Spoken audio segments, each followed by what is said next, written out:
السلام علیکم اسٹوڈنٹس، آج ہم پڑھیں گے خواجہ میر درد کی غزل، اور اس کو سمجھنے سے پہلے اور اس کو پڑھانے سے پہلے اپنی نصابی کتاب کو اپنے پاس رکھیے گا تاکہ جو کی پوائنٹس اور جو اضافی اشعار میں آپ کو لکھواؤں آپ لوگ لکھتے جائیں۔ اس کا پہلا شعر دیکھتے ہیں۔ قتل عاشق کسی معشوق سے کچھ دور نہ تھا، پر تیرے عہد کے آگے تو یہ دستور نہ تھا۔ قتل عاشق، عاشق کہتے ہیں محب کو، یعنی محبت کرنے والا۔ معشوق جسے عاشق محبت کرے، یعنی محبوب۔ کچھ دور نہ تھا یعنی کچھ ممکن نہ تھا، ناممکن نہ تھا۔ پر تیرے عہد، عہد کہتے ہیں زمانے کو، پر تیرے عہد کے آگے، آگے کا مطلب ہے یہاں سے مراد پہلے، یعنی تیرے عہد سے پہلے تو یہ دستور نہ تھا۔ دستور کا مطلب ہے رسم، رواج۔ اب اس میں شاعر یہ کہتے ہیں کسی بھی معشوق کے لیے یعنی کسی بھی محبوب کے لیے اپنے عاشق کا یعنی اپنے محب کا، اپنے محبت کرنے والے کا قتل کرنا جو ہے وہ ناممکن بات نہ تھی۔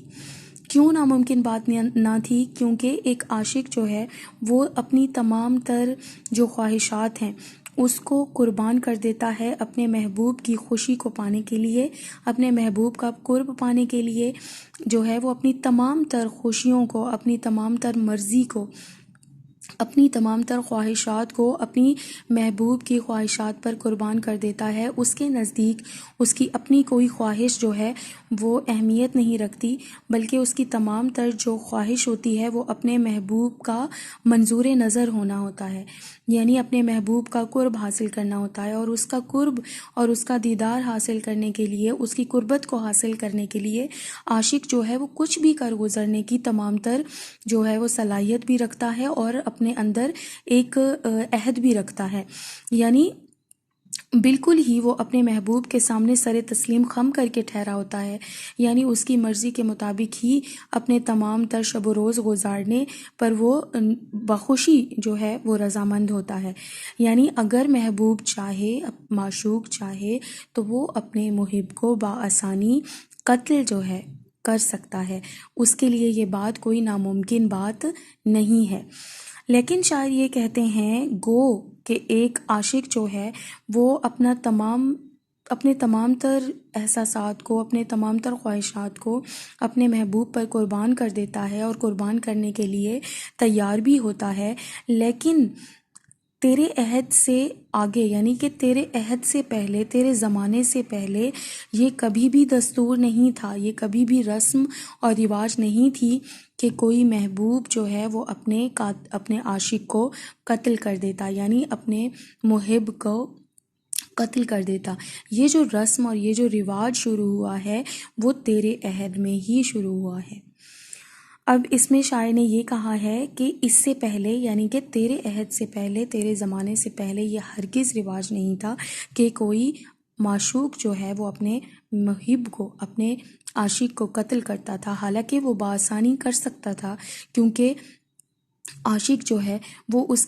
کے سامنے، اس کی مرضی کے سامنے اور اس کی خوشی کے سامنے اور اس کے حکم کے سامنے اپنا سر جھکائے ٹھہرا ہوتا ہے، لیکن اس سے پہلے یہ کبھی بھی رسم جو ہے، یہ رواج نہیں بنا تھا کہ کسی عاشق کو قتل کیا جاتا۔ یہ رسم اور رواج جو ہے وہ تیرے عہد میں بنی ہے، ٹھیک ہے۔ اب اس میں آپ نے غالب کا شعر لکھنا ہے کہ میرے قتل کے بعد اس نے جفا سے توبہ، جفا کہتے ہیں ظلم کو، ہائے اس زود پشیماں کا پشیماں ہونا۔ زود پشیماں کہتے ہیں، طنزیہ انداز میں شاعر نے کہا ہے کہ کتنا جلدی میرا قاتل جو ہے، میرا محبوب جو ہے وہ پشیمان ہوا ہے، وہ شرمندہ ہوا ہے۔ زود کہتے ہیں بہت جلد پشیمان ہونے والا، بہت جلد جو ہے وہ ندامت اختیار کرنے والا۔ اب شاعر کے طنزیہ انداز میں کہا ہے کہ جب میرے محبوب نے میرا قتل کر لیا تو تب اسے مجھ پر ندامت ہونے لگی، کیونکہ قتل کے بعد تو اور کوئی ظلم باقی ہی نہیں رہا تھا، تو کتنا جلدی وہ پشیمان ہوا ہے کہ میرا قتل کر گزرنے کے بعد اس کو اب پشیمانی ہو رہی ہے۔ شعر نمبر 2 دیکھتے ہیں۔ رات مجلس میں تیرے حسن کے شعلے کے حضور، شمع کے منہ پہ جو دیکھا تو کہیں نور نہ تھا۔ بالکل روایتی شاعری کی طرح شاعر نے اس میں محبوب کے حسن کو اور اس کی خوبصورتی کو بیان کیا ہے، اس میں شاعر کہتے ہیں کہ رات مجلس میں، یعنی کہ جب ایک محفل ہو رہی تھی، مجلس کہتے ہیں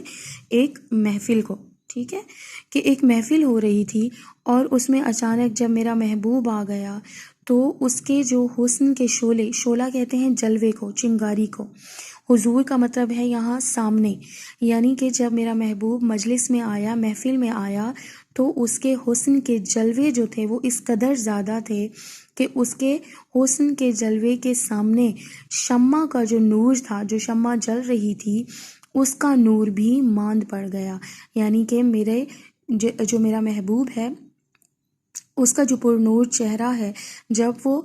مجلس میں آیا، محفل میں آیا، بزم میں آیا، تو اس کے پر نور چہرے کو دیکھتے ہوئے، اس کے چہرے کی خوبصورتی، اس کے جلووں کو جو کہ شعلے کی مانند تھے، اس کے خوبصورتی اور حسن کے جو جلوے تھے وہ ایک چنگاریوں کی مانند تھے، اور اس کے حسن کو دیکھ کر جب میں نے شمع کو دیکھا تو شمع میں بھی وہ نور موجود نہیں تھا جو میرے محبوب کے چہرے میں موجود تھا، جو میرے محبوب کی خوبصورتی میں اور اس کے حسن کے جلووں میں موجود تھا۔ اس میں آپ شعر لکھیں گے،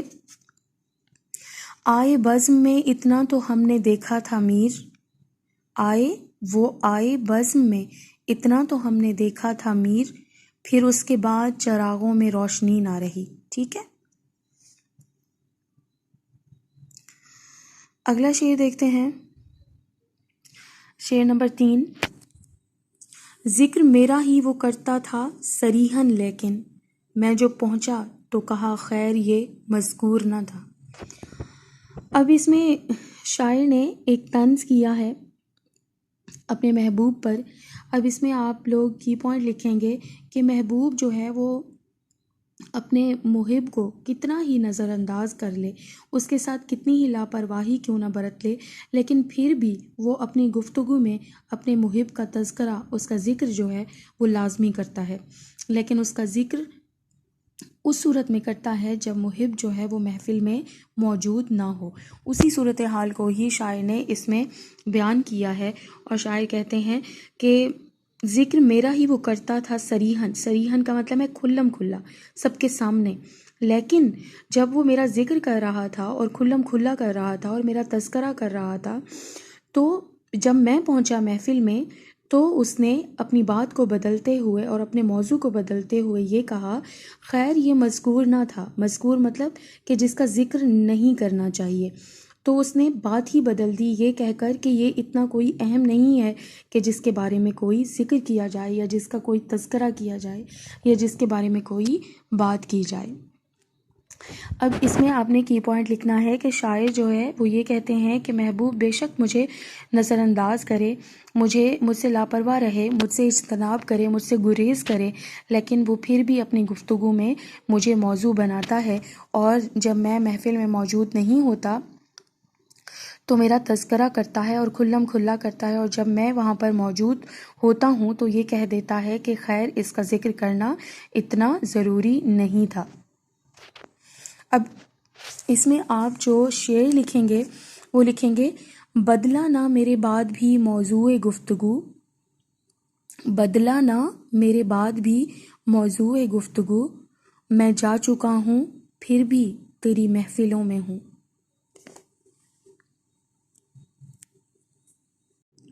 شعر نمبر 4 دیکھتے ہیں جو کہ انتہائی اہم شعر ہے، اور اس میں صنعت تلمیح استعمال ہوئی ہے، یعنی ایسے پرانے کسی تاریخی واقعے کا اس میں ذکر کیا گیا ہے۔ آپ نے صنعت تلمیح کے حوالے سے شعر کی تشریح کرتے ہوئے لازمی بیان کرنا ہے۔ شعر دیکھتے ہیں، باوجود یہ کہ پر و بال نہ تھے آدم کے، وہاں پہ پہنچا کہ فرشتے کا بھی مقدور نہ تھا۔ باوجود یہ کہ یعنی اس کے باوجود پر و بال نہ تھے آدم کے، یہاں آدم سے مراد جو ہے وہ آپ صلی اللہ علیہ وآلہ وسلم کی ذات کو لیا گیا ہے، اور اس میں آپ نے جو کی پوائنٹ لکھنا ہے وہ لکھنا ہے واقعہ معراج۔ اس میں واقعہ معراج کی طرف اشارہ کیا گیا ہے، اور اس میں آدم کا ذکر اس لیے کیا گیا ہے کہ انسان کی جو رفت ہے، اس کی جو ذات کی بلندی ہے، اس کو موضوع بنایا گیا ہے، اور یہ کہا گیا ہے اگر ہم واقعہ معراج کے حوالے سے یقیناً ہم جانتے ہیں کہ جب آپ صلی اللہ علیہ وآلہ وسلم جو ہے وہ عرش پر پہنچے تو سدرۃ المنتہا جو ہے وہ ایک ایسا سدرۃ المنتہا کا مقام تھا کہ جہاں پر سدرۃ المنتہا کے مقام پر حضرت جبرائیل علیہ السلام جو ہے وہ وہاں پر آ کر رک گئے، کیونکہ اس سے آگے جو ہے ان کے جو پر تھے وہ جل جانے تھے۔ اور اس سے مراد یہ ہے، شاعر یہ کہتے ہیں کہ جو ابن آدم ہے، یعنی کہ جو آپ صلی اللہ علیہ وآلہ وسلم ہیں، ان کی شان، ان کی رفت، ان کی ذات کی بلندی اس قدر زیادہ ہے کہ ان کو وہاں پر پہنچنے کا موقع ملا، وہاں پر ان کو پہنچایا گیا جہاں پر مقدور کا مطلب ہے طاقت نہ رکھنا، قدرت نہ رکھنا، جہاں پر پہنچنے کی فرشتے بھی قدرت اور طاقت نہیں رکھتے تھے۔ یعنی کہ اگرچہ ان کے پر اور ان کے یعنی پر نہیں تھے، حضرت جبرائیل علیہ السلام کے پر بھی تھے، لیکن ایک مخصوص حد تک وہ پہنچ سکے، لیکن اس سے آگے ان کو بھی اجازت نہ تھی، کیونکہ اس سے آگے ان کے پر جو ہے وہ جل جانے تھے، سدرۃ المنتہا سے آگے ان کے پر جل جانے تھے، اور وہاں پر آگے جو ہے وہ آپ صلی اللہ علیہ وآلہ وسلم گئے۔ تو یوں آپ صلی اللہ علیہ وآلہ وسلم کی ذات جو ہے وہ بہت زیادہ رفت والی ہے، بلندی والی ہے۔ اس میں آپ نے واقعہ معراج کو ہی بیان کرنا ہے، یعنی کہ آپ صلی اللہ علیہ وآلہ وسلم وہاں اس مقام تک پہنچے جہاں پر فرشتوں کے اندر بھی یہ طاقت اور سکت ان کو بھی یہ قدرت حاصل نہ تھی کہ وہ پہنچ سکیں۔ اس میں آپ نے شعر لکھنا ہے، جب اس انگارہ خاکی میں ہوتا ہے یقین پیدا، جب اس انگارہ خاکی میں ہوتا ہے یقین پیدا، تو کر لیتا ہے بالوں پر روح الامی پیدا۔ ٹھیک ہے، اگلا شعر دیکھتے ہیں، شعر نمبر 5۔ پرورش غم کی تیرے یاں تئیں تو کی دیکھا، کوئی بھی داغ نہ تھا سینے میں کہ ناسور نہ تھا۔ پرورش غم کہتے ہیں غموں کی دیکھ بھال کرنا، غموں کی نگہداشت کرنا، غموں کو سنبھال کر رکھنا۔ دیکھ بھال سے مراد غموں کو سنبھال کر رکھنا۔ پرورش غم کی تیرے یعنی کہ اے محبوب تجھ سے ملنے والے جو غم ہیں ہم نے ان کو بھی سنبھال کر رکھا ہے، ہم نے ان کو بھی پالا ہے، ان کی پرورش کی ہے، ان کی دیکھ بھال کی ہے اور نگہداشت کی ہے۔ یہاں تک کی ہے کہ یہ دیکھو کہ کوئی بھی داغ تھا سینے میں کہ ناسور نہ تھا، کہ میرے دل پر جو زخم تھے، میرے دل کے جو داغ تھے، ان میں سے کوئی ایسا داغ بھی موجود نہ تھا کہ جو ناسور نہ بن چکا ہو۔ ناسور کہتے ہیں ناقابل علاج زخم،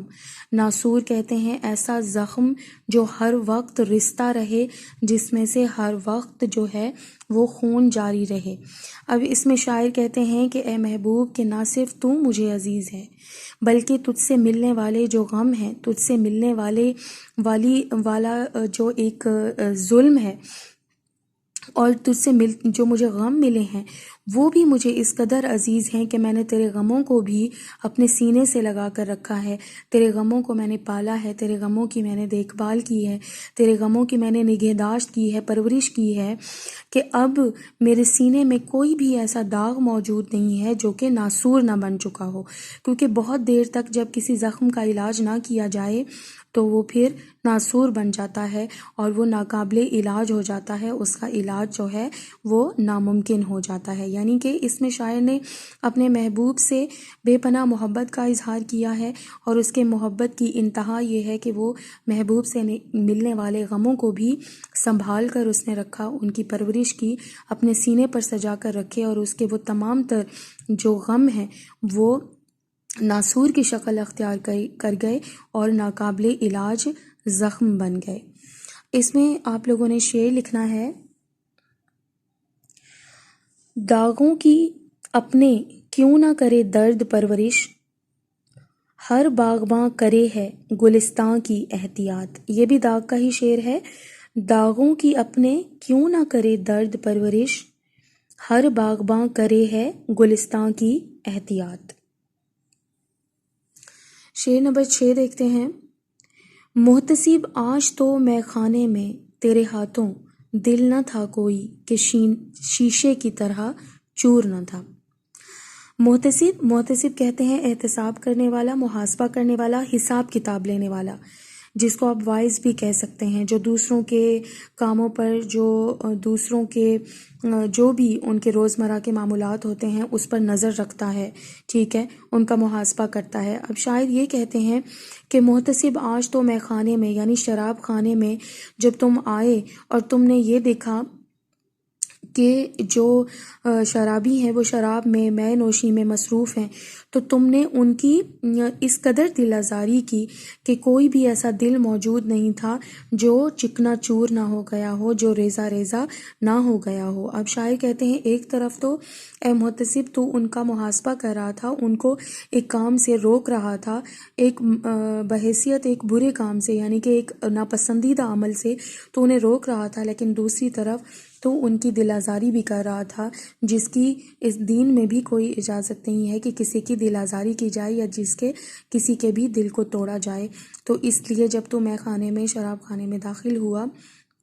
تو نے لوگوں کی اس قدر دل آزاری کی، اس قدر ان کی دل آزاری کی کہ ان کا دل جو ہے وہ شیشے کی طرح ریزہ ریزہ ہو گیا اور چکنا چور ہو گیا۔ اس میں آپ شعر لکھ سکتے ہیں، محتسب کی خیر اونچا ہے اسی کے فیض سے، محتسب کی خیر اونچا ہے اسی کے فیض سے، رند کا، ساقی کا، خم کا اور پیمانے کا نام۔ رند کہتے ہیں شرابی کو، ساقی کہتے ہیں شراب پلانے والا، خم کہتے ہیں شراب کا مٹکا، ٹھیک ہے۔ آگے دیکھتے ہیں جو ہمارا مقطع کا شعر ہے اسے دیکھتے ہیں۔ درد کے ملنے سے اے یار برا کیوں مانا، اس کو کچھ اور سوا دید کے منظور نہ تھا۔ اب اس میں شاعر نے اپنے محبوب سے گلہ کیا ہے، شکوہ کیا ہے اور یہ کہا ہے کہ اے میرے محبوب، درد کے ملنے سے یعنی کہ جب درد، یعنی شاعر اپنی ذات کے حوالے سے کہتے ہیں کہ جب میں تجھ سے ملاقات کے لیے آیا، تجھ سے ملنے کے لیے آیا تو تم اس قدر ناراض، اس قدر برہم جو ہے وہ مجھ پر کیوں ہوئے، اس قدر تم نالاں کیوں ہوئے، اس قدر مجھ پر تم کیوں جو ہے وہ مجھ سے اجتناب کرنے لگے، کہ میرا مقصد جو تھا وہ صرف اور صرف اس کو کچھ یعنی کہ درد کو، یعنی شاعر کو اس کے سوا، کس چیز کے سوا، سوا کا مطلب ہے علاوہ، دید یعنی کہ دیدار کے، نظارے کے اور کچھ نہیں چاہیے تھا، مجھے صرف اور صرف اے محبوب تیرا دیدار کرنا تھا، تیرا نظارہ کرنا تھا، اس کے سوا مجھے اور تجھ سے کچھ بھی نہیں چاہیے تھا۔ لیکن میں حیران ہوں کہ اے میرے محبوب تو نے اس قدر برا کیوں مانا، تو اس قدر برہم کیوں ہوا، تو اس قدر ناراض کیوں ہوا درد کے ملنے پر یا درد کے آنے پر۔ امید کرتی ہوں کہ آپ کو اشعار کی تشریح، اس کے معنی اور مفہوم سمجھ میں آ گئے ہوں گے۔ یہ بات آپ اپنے ذہن میں رکھیے گا کہ آپ تشریح کو رٹا نہیں لگا سکتے جب تک آپ کو کسی شعر کا معنی، اس میں جو مشکل الفاظ موجود ہیں وہ آپ کو نہیں پتہ، تب تک آپ اس کے مفہوم کو نہیں سمجھ پائیں گے۔ جب آپ کو معنی اور مفہوم آئے گا، آپ بآسانی اپنے 3 مارکس کے اکارڈنگ اس کی تشریح بھی کر پائیں گے، اور ان اشعار سے متعلق جو آپ کے سوالات آئیں گے، جیسے میں وقتاً فوقتاً آپ کو بتاتی رہتی ہوں کہ اس میں صنعت تلمیح استعمال ہوئی ہے، یا اس میں صنعت تضاد استعمال ہوئی ہے، یا یہ جو ہے وہ اس میں حرف اضافت استعمال ہوئی ہے، اسی طرح جب آپ ان چیزوں کو غور سے اور سمجھیں گے تو پھر آپ سوالات کے جوابات بھی بآسانی دے پائیں گے اور اس کی تشریح بھی کر پائیں گے۔ دعاؤں میں یاد رکھیے گا۔ اگر آپ کو ویڈیو پسند آئی ہو تو میرے چینل کو سبسکرائب کریں، ٹھیک ہے، اور اس کو لائک بھی کریں ویڈیو کو، اور آگے شیئر بھی کریں۔ اپنا خیال رکھیے گا۔ اللہ حافظ۔